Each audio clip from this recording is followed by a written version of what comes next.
So this is a video following on from what I was saying the other day about tone being a recipe. Now, we've got two Fender Deluxe amps here, both with the stock cab.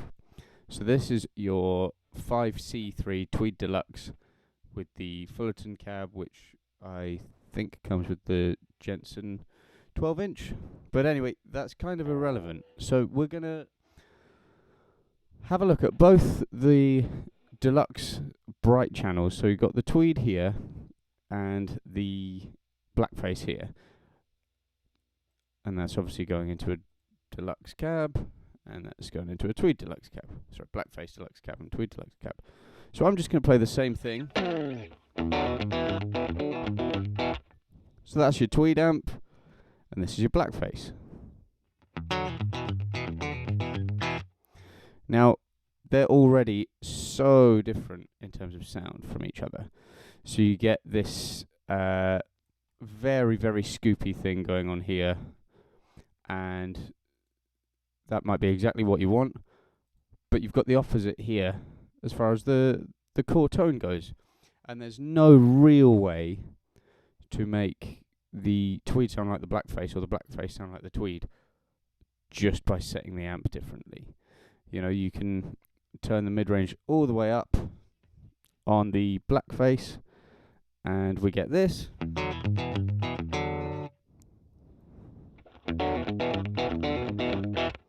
But it's a much boxier sound with the Tweed because of that mid-range presence. Now, the cab has quite a lot of impact on that. So to make this a fairer test, we're going to set both cabs to this US Deluxe with a 57 on it. So it defaults to that. Now let's do a comparison. So that was the Blackface.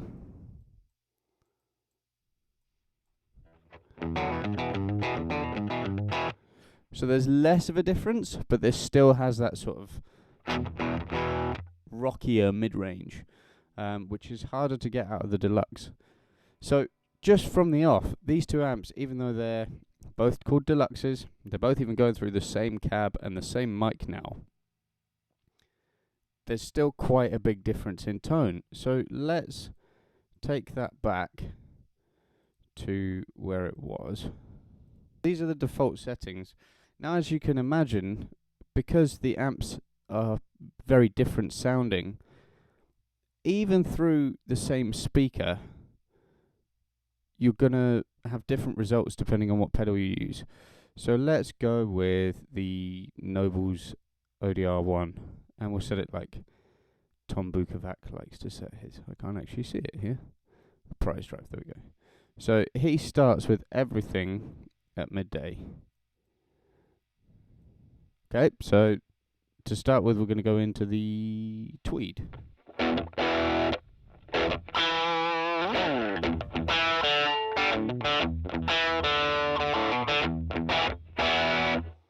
Kind of gives you more of what you already have in terms of that. That mid-range really comes forward.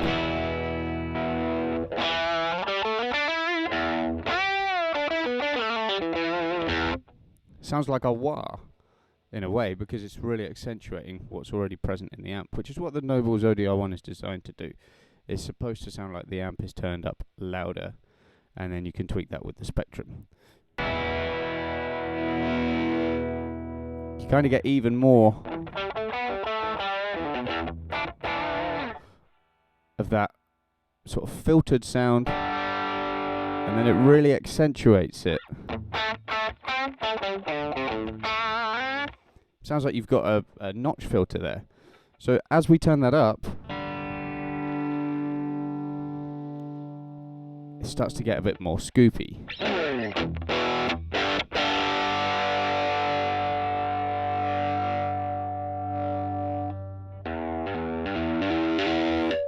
It's turning the bass and the treble up. You still got a lot of mid-range because we're using a Tweed style amp. But the pedal itself is imparting a different character. Now let's try that into the Blackface Deluxe.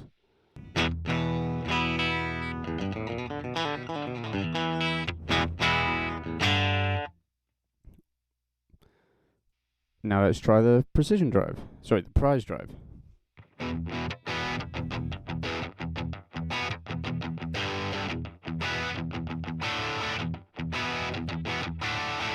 It's giving you a totally different result, even with the pedal set exactly the same.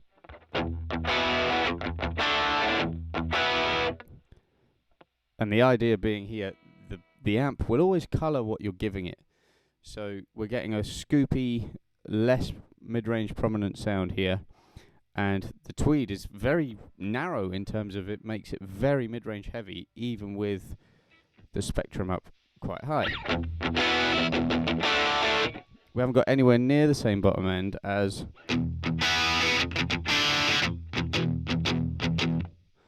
And you wouldn't necessarily set it like that, but that's just to illustrate the point.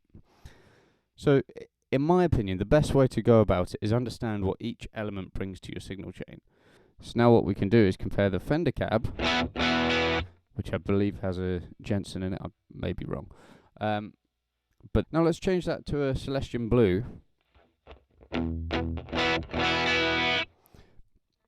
This is a common upgrade for especially Tweed Deluxe style amps.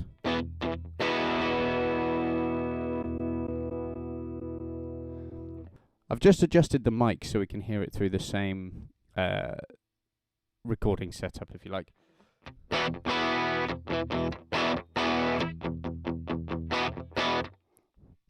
So there's an even tighter bottom end there, and it's maybe taken some of the boxiness out of it. It's still quite a mid-range heavy sound, and it's boxy compared to, say, a 412, but less than it was.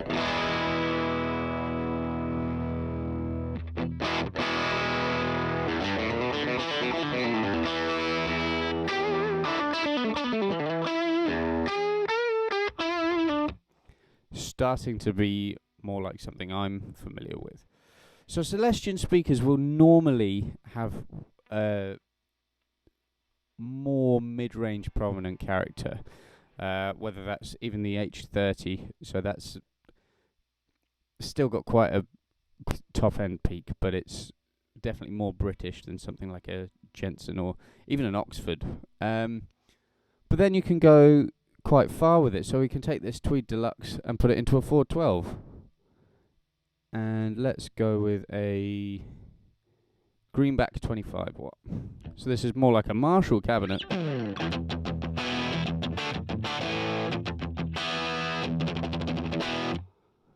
And straight away, we've got a completely different sound. Now if we go back to the default cabinet, the Fullerton cab,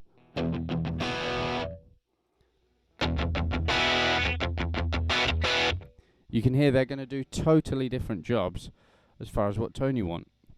Even a 410 with a P10R, this is a Bassman cab.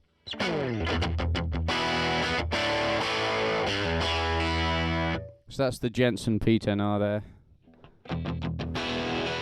So a 412 will give you even more kind of lower mid punch and bottom end, but you get a different bass response out of the 410. But every single one of these speakers has a different sound to it. Otherwise, what would be the point in them existing? And then you've got the mic as well. If you know what you're going after, you can get in the ballpark, because this can be quite overwhelming. So what I would suggest is look up the preferred speaker choice of the players that you like, or if you have an amp that you really love, look at what speakers in there. Let's go to the Deluxe Reverb. And we'll try the same thing. So it comes with the US Deluxe cab, which I think probably is the Jensen. But then you can put it through a matchless 25 watt Greenback cab. So this is a 212 with a Greenback. Now compare that to the stock cab. We're getting a different sound again, so the Greenback is more mid-range focused, and that counteracts some of the scoop that you get with the Blackface Deluxe Reverb. So this might be quite a good starting point for a pedal platform. So let's turn the amp up a little bit, because we no longer need the drive down at 3. So I like it around 4.4.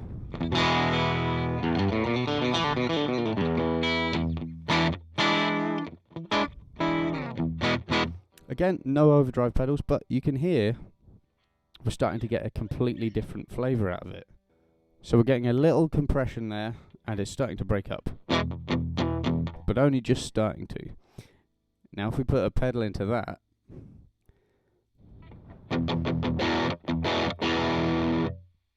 it almost kind of collapses because we're driving the amp a little bit. So I'd consider this a distortion pedal into it, because it's trying to do like an amp channel drive, right?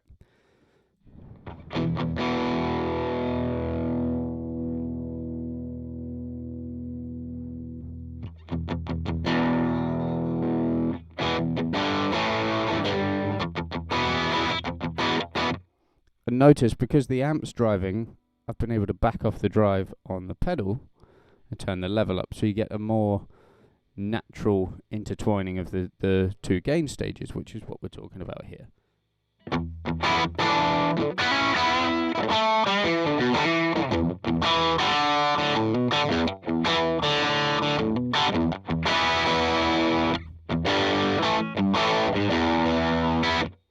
We're not even going into the tweed. This is all the deluxe reverb into a 212 matchless cabinet.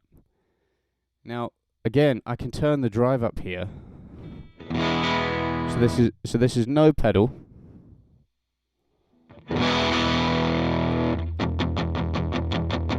But now we're getting that flubby bass thing, which we weren't getting before.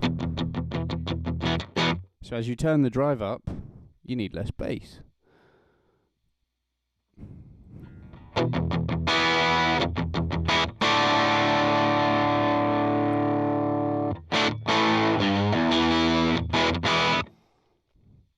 And we can maybe do with a bit more treble.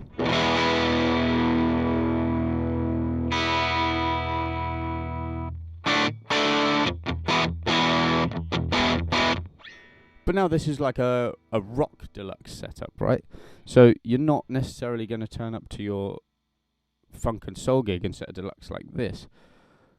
But it might be that you like having this as your starting point, and then you clean it up with the volume knob, or even your pick attack. So I haven't touched the volume knob there.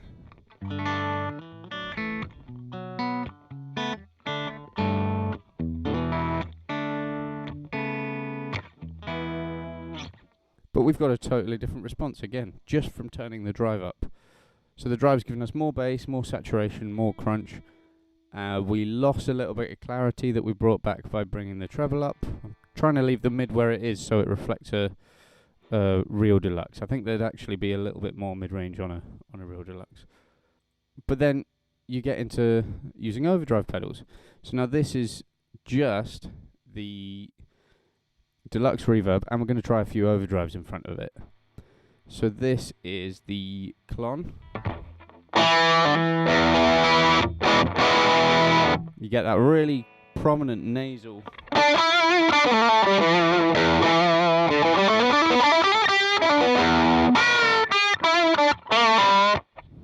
And it's really quite honky, partly because we're going into a greenback, which has also got that. So it's quite honky anyway, so that's not necessarily a drive we'd want. It would cut through, no problem, but it's not that pleasant to listen to. So maybe something like a Timmy, which has these bass and treble cut knobs. Now I like to have them all the way up to start with.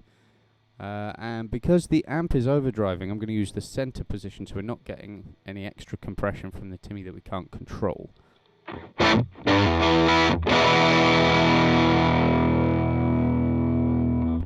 Again, we can turn the gain down and notice that we're already cutting a lot of bass.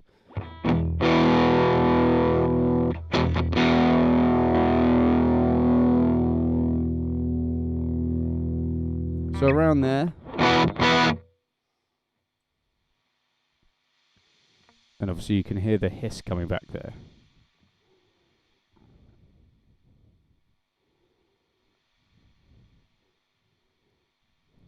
Now let's try it set like this.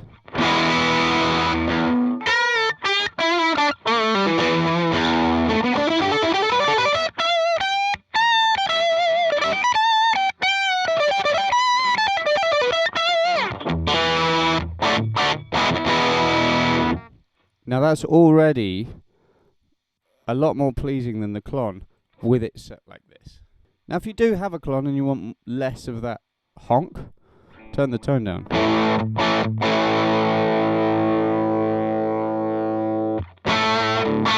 There'll be a sweet spot where it's just the right amount of cut.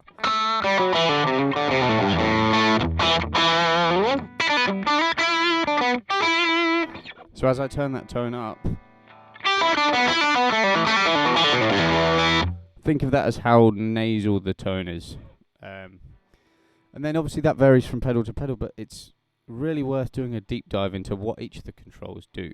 Overdrive pedals are normally quite simple as far as the gain is how much drive, the level is how much the output is, and the tone's often a treble control. So with the Tube Screamer, it's basically doing a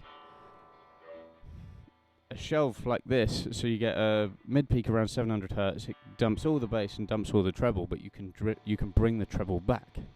Let's have a look at that quickly. So we've still got the cranked deluxe reverb.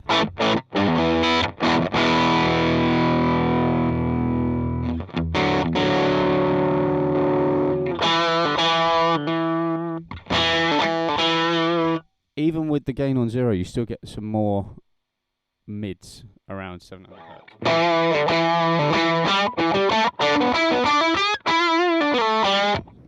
And then we bring the tone in. You don't need a lot, but especially on the neck pickup you'll notice this. Turn the tone up to about 5. Whoops.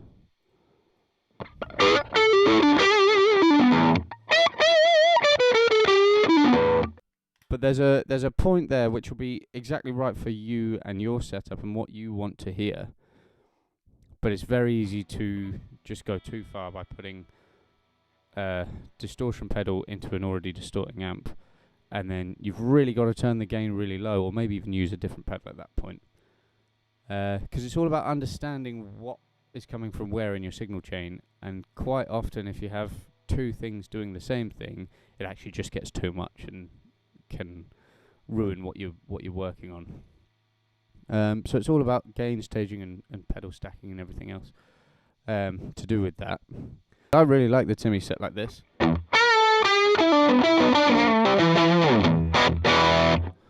But if we turn the amp down,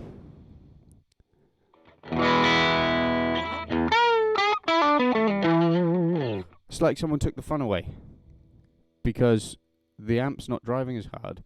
And this is the main point I was making about the Tube Screamer video the other day. If you run a Tube Screamer into a clean amp,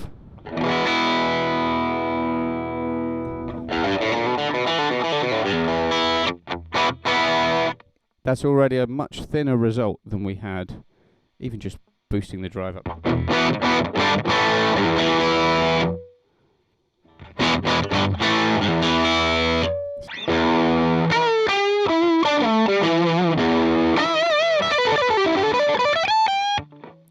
Turn it off. Again, all the fun's gone away. It's just about still nice to play, but as far as a lead boost goes, the Tube Screamer just takes it to a different world. Now let's turn the amp down. I haven't turned anything up or down on the Tube Screamer. So that's more like a clean pedal platform at this point.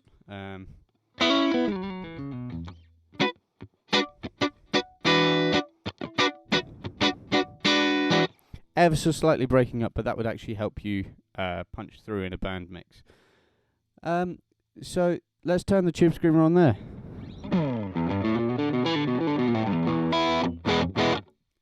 It's actually giving us less, so it's kind of caved in on itself.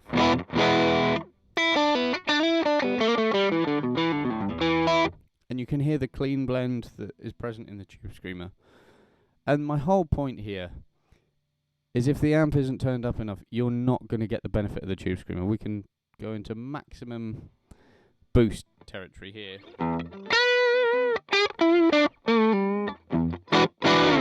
And everyone knows that Stevie Ray had the level high and the gain low.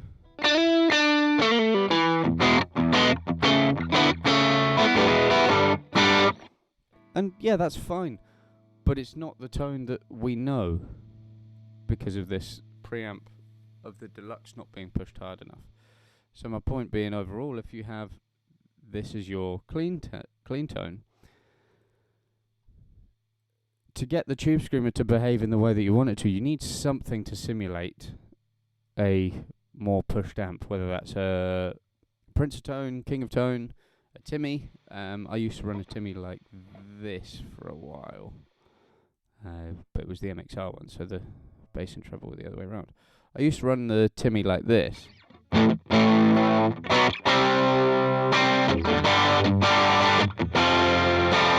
And then a clone or a tube screamer as a boost gets you more into that territory that we think of when we're thinking of a tube screamer lead sound.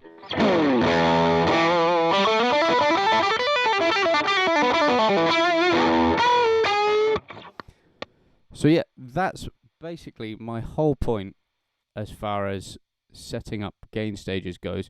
They just don't react the same unless you have something to approximate what an amp that you can't turn up loud enough would be doing.